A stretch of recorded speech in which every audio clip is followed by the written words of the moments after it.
하나님께서 우리에게 주신 하나님의 말씀은 레위기 19장 11절 말씀입니다. 다 같이 한 목소리로 받들어 읽습니다. 시작.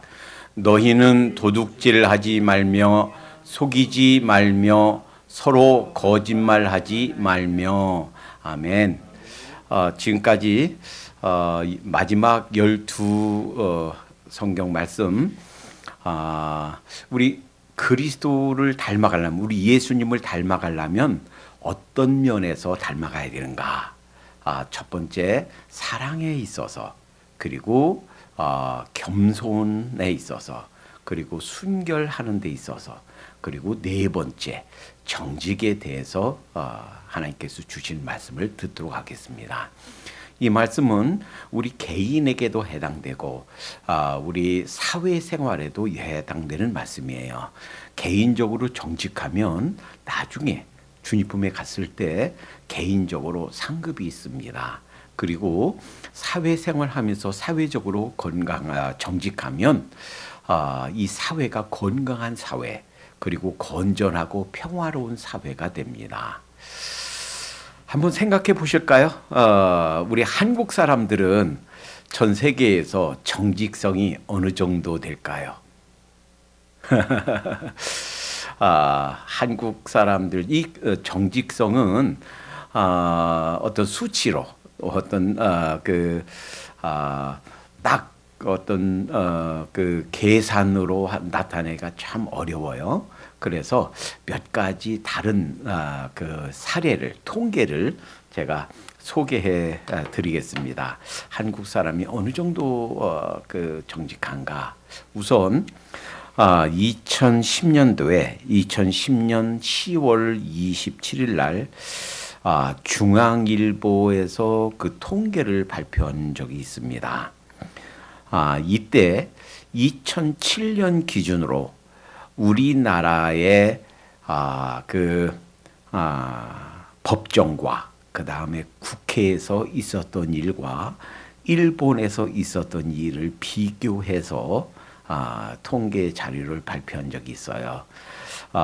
그런데 이때 2007년도 기준으로 법정이나 국회에서 위증, 실제로 증인으로 쓰면 사실을 말한다고 선서하고 그 법정이나 국회에서 선서하고서 얘기하잖아요.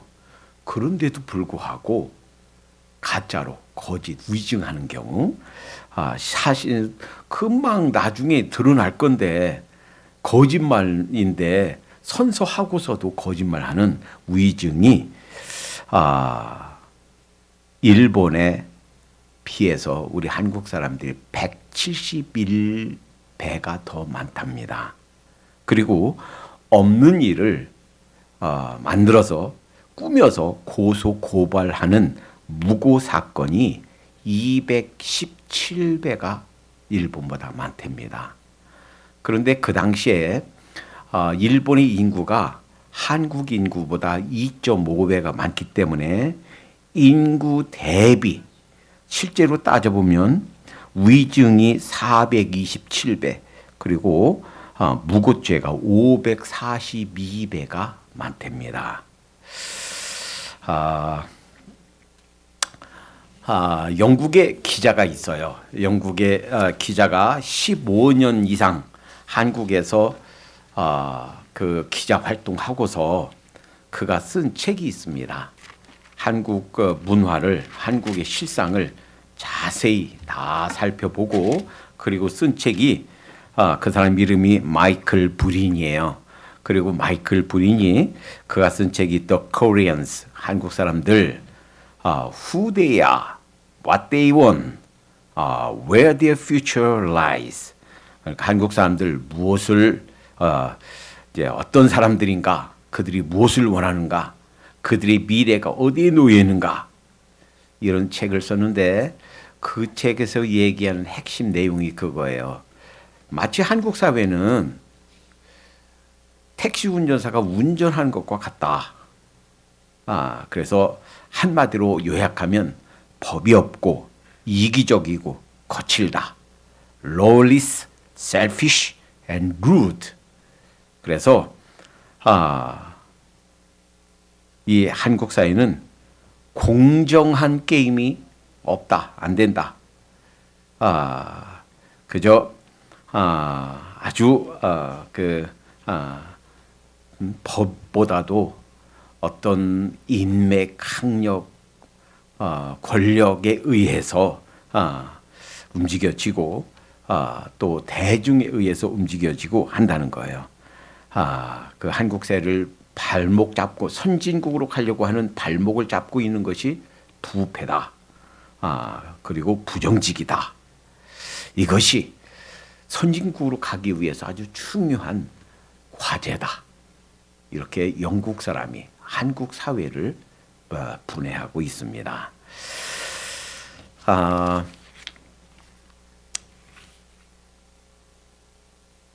2017년도 얼마 전이죠. 2017년도에 포브스 선정 세계에서 가장 존경받는 기업이 순위가 쫙 매겨져 있는데 제 1등이 독일의 지멘스라는 회사예요.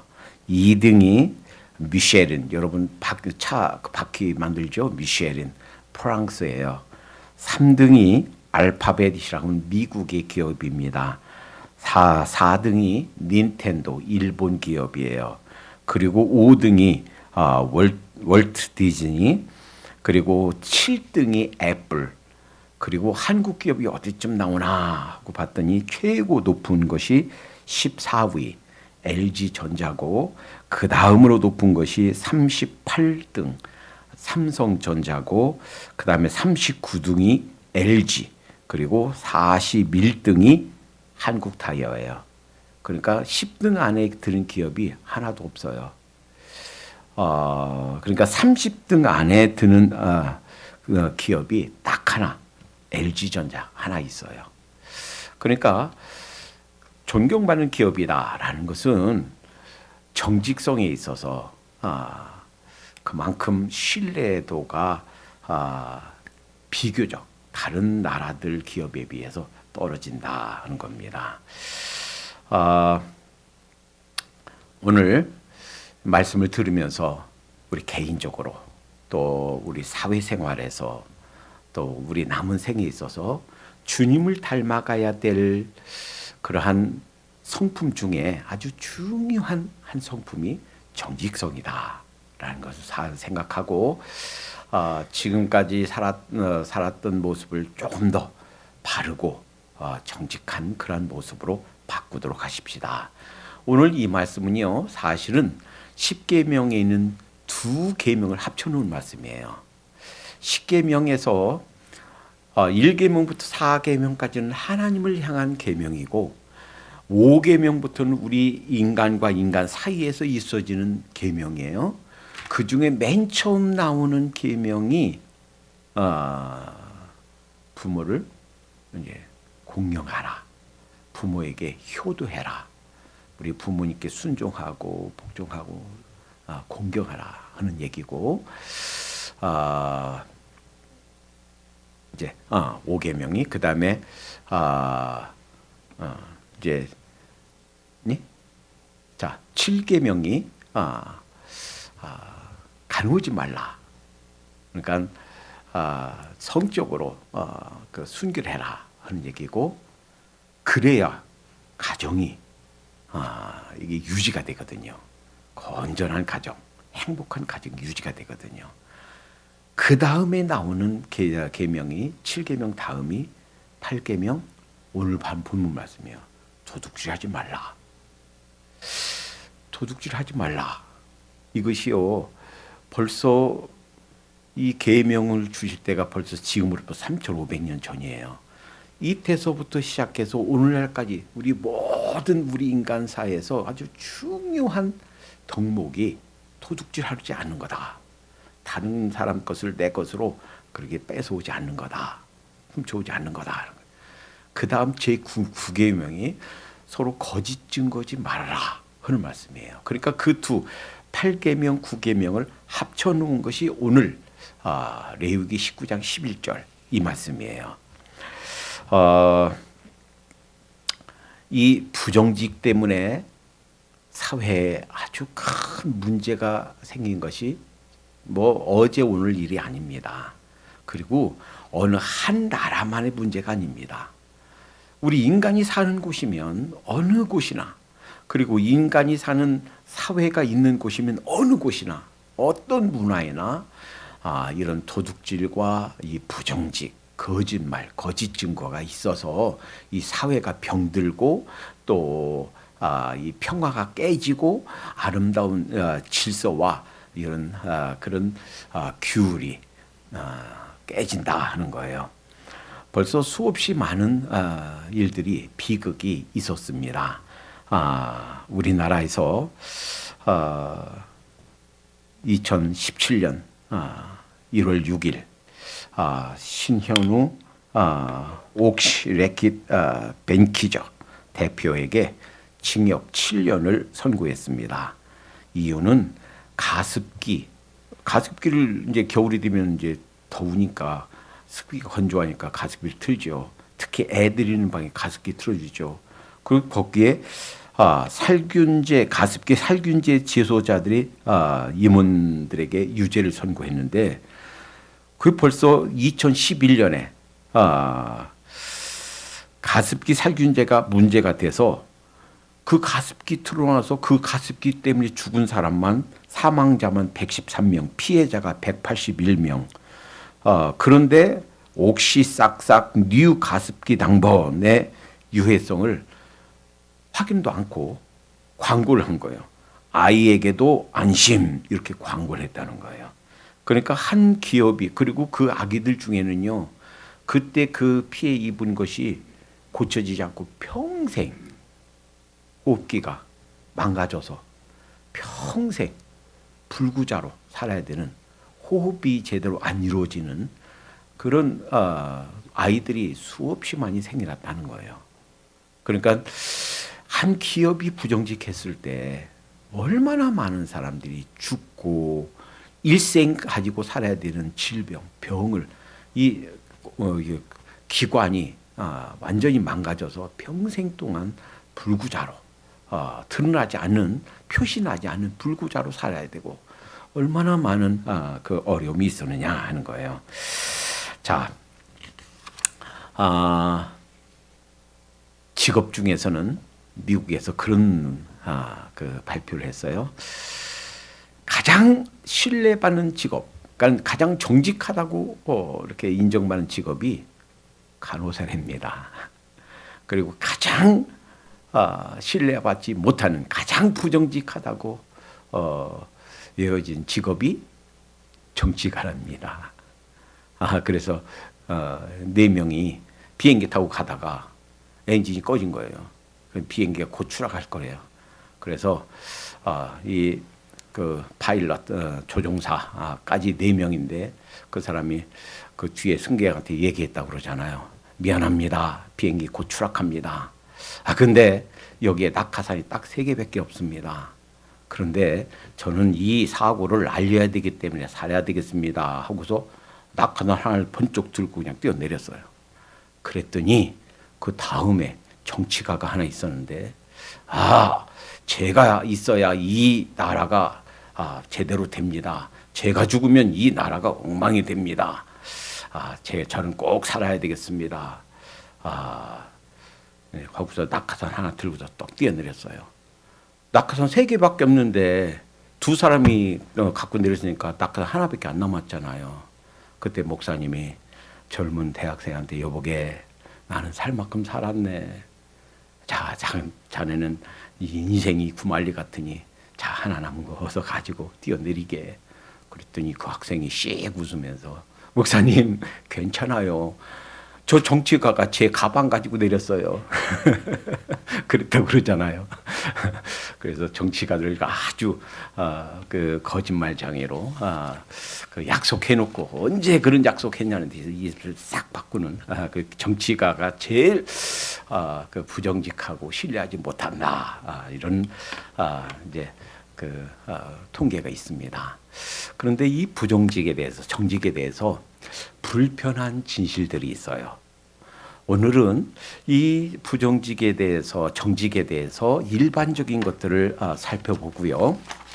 자, 이 정직과 부정직에 대해서 우리가 좀 알아야 될 것들, 그 전체적인 거 좀 살펴보고 다음 시간에 그러면 이 정직과 우리 신앙, 영적인 성장과 어떤 관계가 있는가 하는 것들을 다음 시간에 살펴보도록 하겠습니다. 우선 이 정직에 대해서, 부정직에 대해서 불편한 진실들이 있습니다. 첫째는 일반적으로 되게 많은 사람들이, 심지어는 신앙인까지도, 우리 믿는 사람들까지도 이 부정직을 죄로 여기지 않는 경향이 있다 하는 거예요.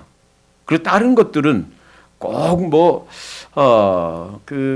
다른 것들은 큰 죄로 여기는데 죽인다든지 근데 이런 부정직하는 거, 조금 거짓말하는 거, 조금 이렇게 살짝 바꾸는 거, 과장하는 거, 이런 것들은 죄로 여기지 않는 경향이 있더라 하는 겁니다.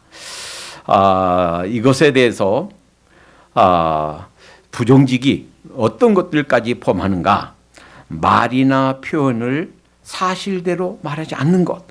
그러니까 실제보다 조금 부풀려서 혹은 조금 축소해서 말하는 것, 또는 사실이 아닌 것을 첨가해서, 살짝 끼워 넣어서 첨가해서 말하는 것, 또는 사실인 것을 살짝 빼고 다른 것만 얘기하는 것, 또 남의 잃어버린 것을 줍고도 내가 안 주웠다 하고 싹 거짓말하는 것, 또 거짓 맹세하는 거, 그거 행할 것도 아니면서 내가 이렇게 하겠습니다, 거짓 맹세하는 거, 대개 도둑질한 거나 강도질한 거나 또 이런 것들을 뻔히 알아. 그래서 작물을 맞거나 강제로 그 작물을 뺏거나 작물을 팔아주는 것. 그 저도요 가끔 이제 이러다 보면 어떤 사람이 물어요. 저거 얼마냐? 그래서 얼마다. 그래서 저는 이제 사러 온 줄 알고 얼마다 그러죠. 그러면 그거 내가 새 거 하나도 열어보지도 않은 거 갖고 있는데 내가 떠오는 가격의 절반에서 절반도 안 되는 가격에 저보고 사라는 거야. 그래서 딱 보니까 그 가격에는 홀세일한테도 못 사요.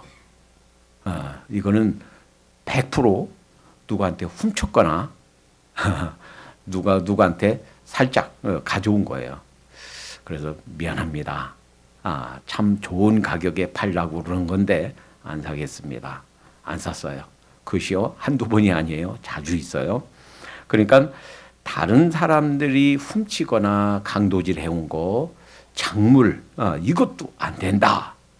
오늘 시간 없어서 잘 읽어보진 않겠지만 6장 보면 6장 1절부터 7절까지 보면 자세히 조목조목 지금 말씀드린 거 조목조목 나와 있습니다.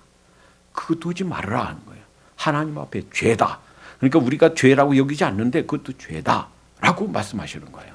두 번째, 거짓말과 부정직은 보편적이다. Dishonesty is universal. 보편적이다라는 거예요. 그래서 대개 교육 수준이 낮고 미개한 나라일수록 이게 부정직이 심해요. 그냥 뻔한 일도 금세. 그래서 우리가 또 저 아프리카나 혹은 동남아시아나 저 남미나 조금 미개발국, 저 선진국이 아닌 그런 나라에 가면 더 심하다고 그래요. 그런데 그러면 선진국에 학식이 많고 많이 배우고 또 선진국 사람이면 다 정직하냐? 제가 이제 30년 미국에 살면서 경험한 것은 대체적으로 미국 사람들이 정직하지만 다 그런 것은 아니다. 종종 부정직한 사람들도 많이 섞여 살고 있구나 하는 것을 경험하게 됩니다. 그러니까 이 많이 배웠다고 또 문화가 높다고 부정직이 없느냐? 오히려 더 교활하고 더 아주 나쁜 양식으로 그 조금 뒤틀려 있어서 그렇지 부정직이 곳곳에 스며들어 있구나 그런 것을 보게 됩니다. 우리나라가 전 세계에서 가장 앞서가던 기술이 있어요. 그것이 줄기세포예요. 지금은 이 줄기세포가 굉장히 발전돼서요. 우리 사모님도 이 어깨 아픈데 줄기세포 몇 번 주사 맞고 고쳐줬어요. 지금요, 이 줄기세포로 심지어는 이제 전신 마비된 사람도 곧 이제 일어나 걷도록 하는 시대가 올 거라는 거예요. 그런데 황우석 박사와 그 팀이 결국 일부 부정직한 것 때문에 그리고 나라에서 서포트하지 않은 것 때문에 결국 그 전 세계 최고 선진을 달리던 그 선취점을 빼앗겼습니다. 지금은 우리나라가 줄기세포에 아주 뒤처져서 저 뒤에 있어요. 지금은 뭐 미국, 일본, 뭐 영국, 프랑스, 독일, 스위스 이런 나라들에서 그 줄기세포 연구에 다 가져갔어요. 아마 그때 당시 줄기세포 연구가 계속 잘 나갔더라면 우리 대한민국 국민 전체를 먹여 살리는 그런 기술이 됐을 텐데 이 정직성 문제 때문에 참 안타깝다라는 거예요. 또 하나 셋째 불편한 진실 가운데 셋째 아주 중요한 사실이 있는데요. 부정직과 거짓은 사탄에게 속해 있습니다. 정직과 바른 이 고든 것은 하나님에게 속해 있습니다. 예수님이 그걸 직접적으로 말씀해 주셔서요. 요한복음 8장 44절에 너희는 너희 아비 마귀에게서 났으니 너희 아비의 욕심을 너희도 행하고자 하느니라. 저는 저 마귀라는 거 얘기하는 거예요. 그 사탄. 처음부터 살인한 자요 그 속에 진리가 없으므로 진리에 서지 못하고 거짓을 말할 때마다 제 것으로 그러니까 거짓말하는 것이 사탄의 속성이에요. 제 것으로 말하나니 이는 저가 거짓말장이요 거짓의 아비가 되었습니다. 그러니까 사탄의 무기가 뭔가 거짓말이에요. 이 사탄에게 속해 있는 공산주의의 비결이 그들의 무기가 뭔지 아세요? 거짓말이에요. 그들의 공산주의 적화하는 그들의 방법 중에 그들의 전략 중에 하나는 필요하면 거짓말 해라 하는 거예요. 그리고 거기에서는요 다른 사람 걸 훔쳐갔다는 거 그것이 죄가 안 된대요. 참, 이 거짓말이 사탄에게 속해 있고 하나님에게 속해 있는 무기, 사탄의 무기는 거짓말, 부정직이고 하나님에 속해 있는 그런 무기는 정직과 진실이다라는 거예요. 이 부정직과 어둠 가운데 있으면요, 어둠 가운데 있습니다. 그래서 종종요, 그것이 한국에서도 그렇고 미국에서도 그래요. 이제 어떤 범죄를 했어요. 공소시효가 이제 끝나가요. 그래서 조금 있으면, 며칠 있으면 공소시효가 끝나서 그 죄가 밝혀져도 이제 처벌받지 않아요. 그런데 공소시효 며칠 남겨놓고 제가 그 범인입니다. 제가 잘못했습니다. 하고서 차수해요. 왜 그래요? 그만큼 그 죄 때문에 그 어둠 가운데 있으면서 그 마음이 온통 괴로움과 그 고통 가운데 있어서 그래서 그냥 가만히 있었으면 공소시효 지나서 그냥 이제 무죄 방면될 텐데 며칠 남겨놓고 그냥 자기 자수해서 끌려가면서 그러면서 그동안 마음 졸였던 마음을 확 펴서 이제야 살겠다. 사람들이 이렇게 고백해요. 왜 그래요? 부정직과 어둠은 연결되어 있고 그리고 그 어둠이 주는 그 어둠이 우리를 짓누르는 그 고통은 누가 설명할 수가 없는 말로 할 수 없는 큰 고통이기 때문에 짐이기 때문에 차라리 그것을 벗고 죄값을 달게 받겠다 이렇게 나온다 하는 거예요. 자, 네 번째 넌 크리스찬 우리 불신자들은 세상에서 정직이 개인마다 문화마다 그리고 습관에 따라 기준이 없다라는 거예요. 그래서 어떤 데서는 이것을 그냥 일상으로 여기지만 그리고 이것이 죄인가 아닌가 모르지만 성경에서는 분명히 안 된다, 죄다 이렇게 이제 우리에게 가르쳐주고 계시다라는 겁니다. 뉴욕 타임스 베스트셀러의 작가인 단 아렐리가 쓴 책이 있습니다. 그 책 이름이 The Honest Truth About Dishonest. 번역하면 부정직에 대한 정직한 진실 이런 뜻이에요. 여기에서 이렇게 요약합니다. 사람들은 상황이 어울리는 정도라면 부정직해도 괜찮다라고 생각한다.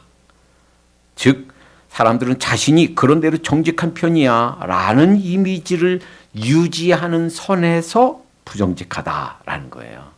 이게 무슨 뜻이에요? 실제로는 부정직한 거예요. 그리고 정직과 부정직에 대한 기준선이 없는 거예요. 그렇지만 오늘 본문에서 너희는 도둑질하지 말며 서로 속이지 말며 서로 거짓말하지 말며 거짓말하지 말라고 그랬죠. 이 외에도 10계명의 2계명 속에 들어있고 오늘 본문에 들어있고 수없이 많이 성경에는 이 부정직에 대한 가르침이 명백하게 아주 클리어하게 우리에게 제시되어 있습니다. 잠언 2장 7절 그는 정직한 자를 위하여 완전한 지혜를 예비하시며 행실이 온전한 자에게 방패가 되시나니. 그러니까 하나님께서 우리를 보호하시고 방패가 되시는데 어떤 사람에게? 정직히 행하는 자에게. 잠언 10장 29절 여호와의 도가 정직한 자에게는 산성이요 행악하는 자에게는 멸망이니라. 정직하게 행하는 자는 하나님께서 산성을 준 것처럼 이렇게 보호하시는데 부정직하면 망한다라는 거예요. 잠언 14장 2절 정직하게 행하는 자는 여호와를 경외하여도 정직하게 행하면 그것이 하나님을 경외하는 거예요. 하나님을 높여드리는 거예요. 그런데 패역하게 행하는 자, 즉 부정직하게 행하는 자는 여호와를 경멸히 여기느니라. 하나님께 누를 끼치는 하나님을 경멸하게 하는 것은 우리가 부정직하게 하는 삶이래요. 자, 잠언 19장 9절 거짓 증인은 벌을 면치 못할 것이요 거짓말 내는 자는 망할 것이라. 잠언 20장 17절 속이고 취한 식물을 먹는 자는 맛이 좋은 듯하나 후에는 그 입에 모래가 가득하게 되리라.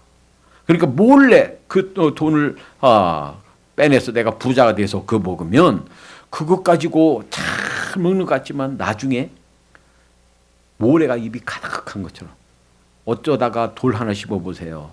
그리고 씹었던 입을 다 뱉죠. 근데 그 모래가 가득해 보세요. 씹을 때마다 어떻게 먹겠어요? 다 버려야 되죠. 그렇게 된다는 거예요. 잠언 21장 6절 속이는 말로 재물을 모으는 것은 죽음을 구하는 것이라 곧 불려다니는 안개니라. 속이는 것으로 재물을 벌려고 하지 말아야 되겠다 하는 거예요. 자, 또 하나 불편한 진실 다섯 번째는 이 신뢰성이 어디서 오는가? 정직에서 온다 하는 거예요. 신뢰성. 그러니까 이 신뢰성이 확보돼야 장사를 해도 기업을 해도 정치를 해도 뭐를 해도 그것이 된다 하는 거예요. 일시적으로 잘 되는 것 같지만 결국은 정직성에 있어서 신뢰받지 못하면 결국 끄트머리 가서는 망하게 된다 하는 겁니다.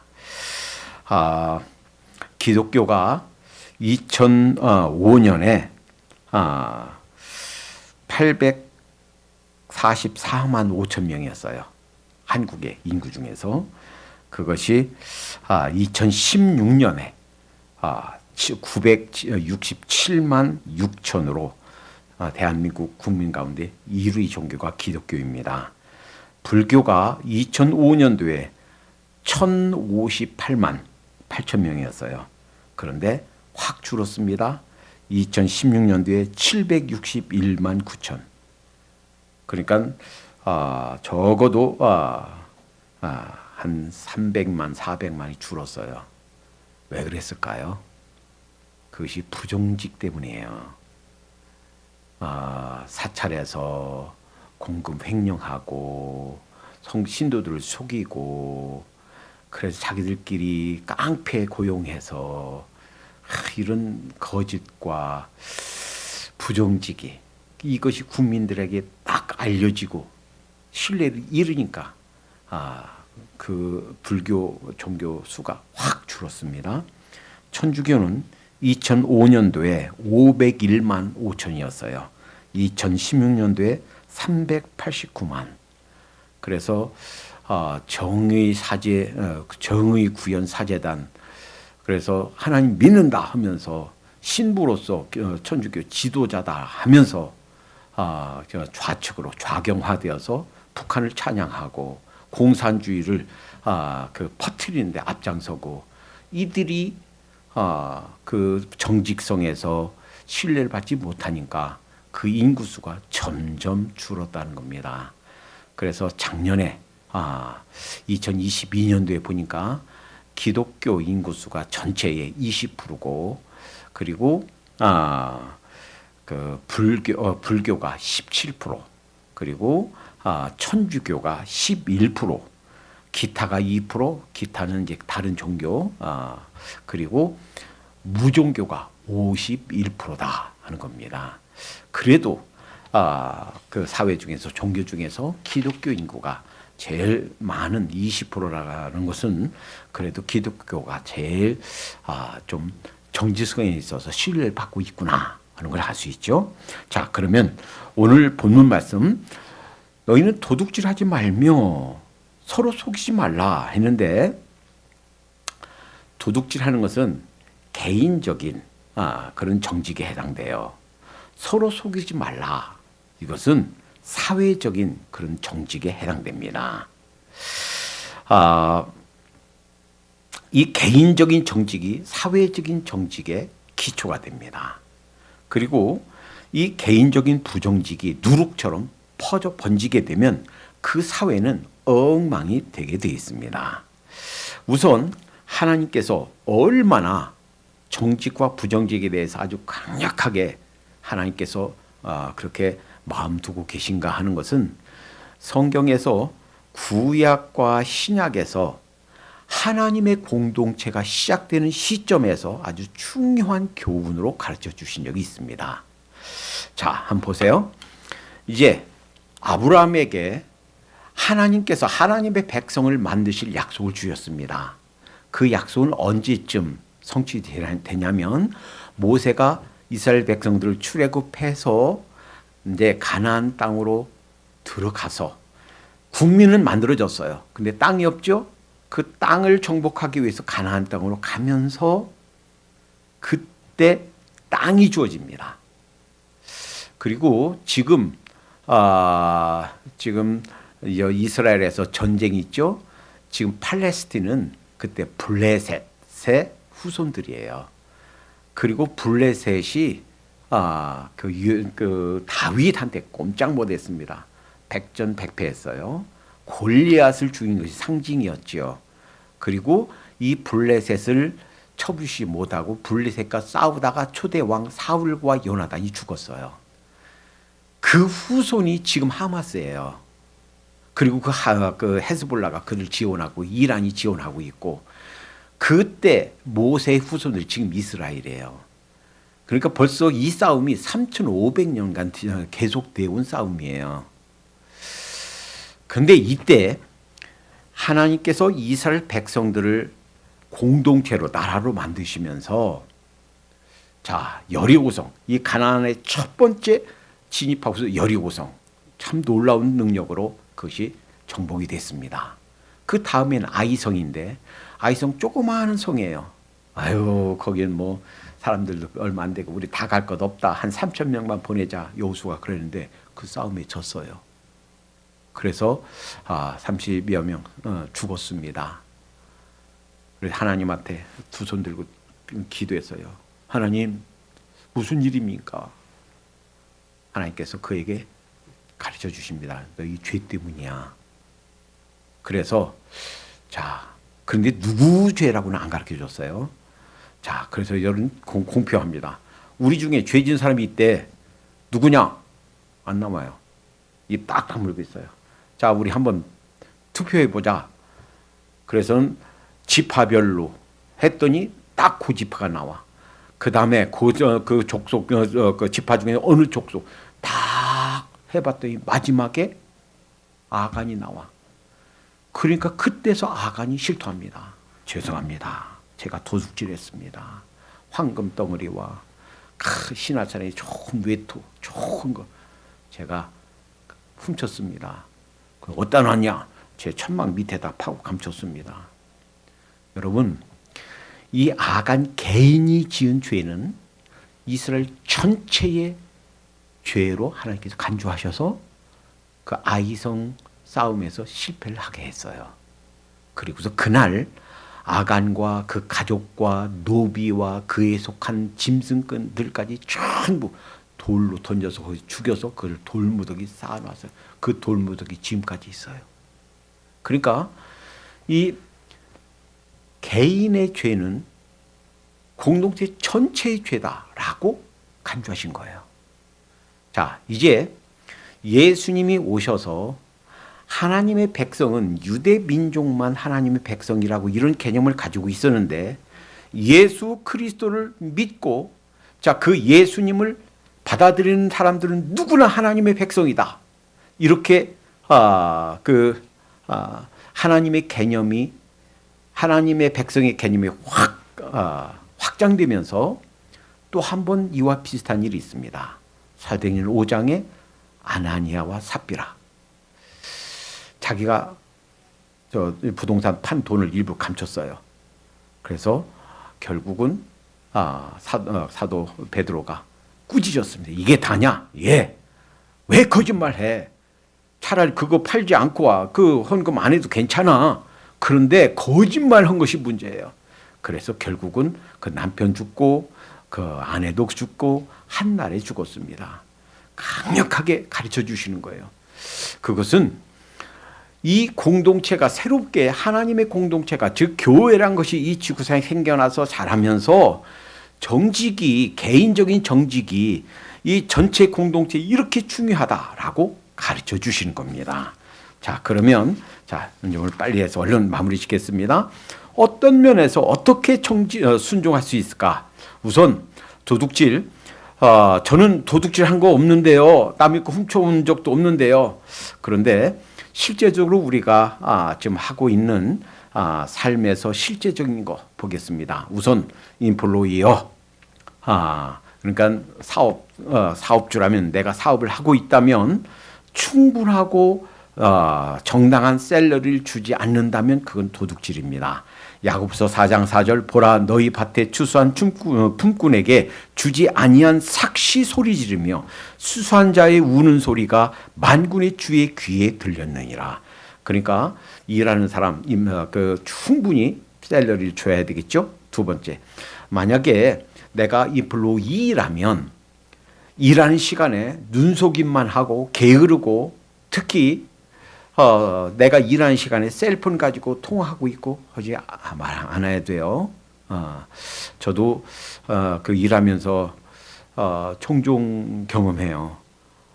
특히 우리 우리 흑인 그 아가씨들은 일하다가 그냥 컨트롤 안 하면요 1시간도 죽고 2시간 죽고 일만 하고 전화만 하고 있습니다. 그러면 주인이나 매니저는 막 속이 불나요. 막 화가 막 나요. 그것은 사실은 무형의 주인으로부터 도둑질하는 거예요. 시간과 물질을 도둑질하는 거예요. 그러면 안 되겠습니다. 골로새서 3장 22, 24절 종들아 모든 일에 육신의 상전에게 순종하되 사람을 기쁘게 하는 자와 같이 눈가림만 하지 말고 오직 주를 두려워하여 성실한 마음으로 하라.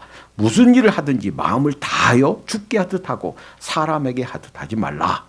자, 그래서 실제로 우리가 도둑질하지 말아라 하는 삶에 있어서의 그 실천 방안입니다. 두 번째, 이 거짓말 사실만 말하자. 물론 완벽한 거짓말을 완벽한 그 정직만 할 수가 없어요. 왜냐하면 특수한 상황에서는 거짓말을 해야 되는 경우가 있습니다. 공산당에 와서 면장하는 우리 아버지가 저 토굴 속에 숨었어. 이제 5살짜리가 니네 아빠 어딨니? 우리 아빠요 저기 토굴 속에 숨었어요. 그럼 어떻게 돼요? 당장 그 자리에 가서 총살이에요. 그럼 어떻게 되겠어요? 몰라요. 알면서도 몰라요. 해야만 되겠죠.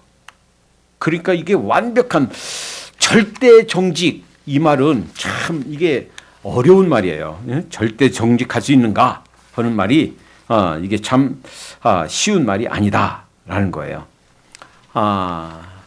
그러나 할 수만 있으면 우리가 정직해야 되겠다. 실제로 성경에 이런 사건이 있어요. 사무엘에게 하나님께 명령했어요. 사울, 내가 그를 버릴 거다. 그러니까 이새의 아들, 그리고 누군지 얘기 안 했어요. 이새의 아들 중에 하나를 다음 왕으로 기름 부어라.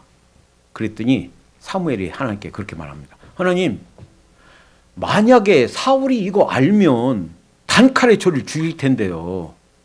어떻게 제가 그 가서 사람들이 눈이 많고 또 전부 다 사울의 군 병사들인데 어떻게 가서 거기를 기름 붓습니까? 그랬더니 하나님께서 지혜를 가르쳐 주시는 거예요. 거짓말이 아니라 사실을 말하면서 거짓말이 안 되는 방법을 가르쳐 준 거예요. 가서 제사 드린다고 가라. 실제로 제물을 가지고 갔어요. 제사 드린. 그리고 그 제사에 이새를 초청해라. 그럼 거짓말 아니잖아요. 그래서 초청해서 이새가 왔을 때 살짝 니네 아들도 데리고 와. 그래서 하나씩 지나가게 하니까 없어. 막내.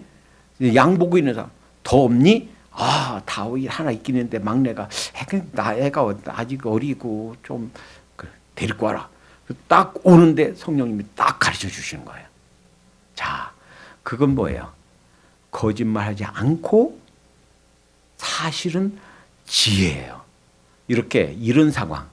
그러니까 꼭 거짓말을 해야만 되는 상황이 오면 거짓말하지 말고 이렇게 지혜를 발휘해라 하는 거예요.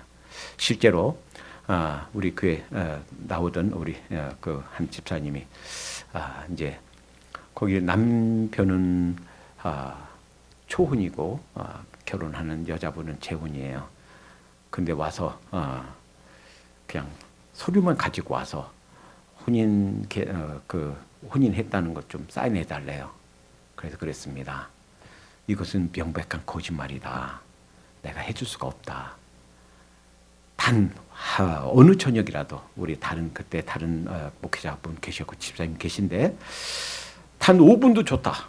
와서 그 결혼식을 하자. 하고 증인 있고 그래야 내가 줄에 서고 그 사인할 수 있지 않느냐. 하고서 그 못 해드린 적이 있습니다.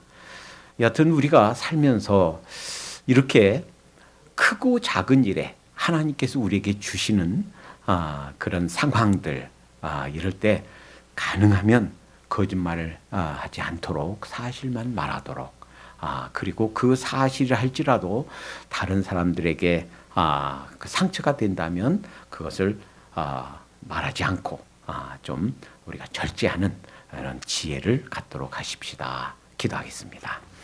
사랑의 하나님 감사합니다. 하나님 도둑질하지 말며 또 거짓말하지 말고 서로 거짓 증거하지 말라고 속이지 말라고 말씀해 주셨는데 하나님 이 말씀에 순종하며 살 수 있도록 인도해 주시옵소서. 개인적으로 얼마나 정직했는가에 따라서 하나님께 상급을 받을 것이요 또 얼마나 하나님과 사람 앞에 부정직했는가에 따라서 하나님께 또 벌을 받을 것을 기억합니다. 주님 어떤 상황에서도 하나님 사실만 말하고 또 정직할 수 있도록 주님 지켜주시옵소서. 예수님의 이름으로 기도합니다. 아멘.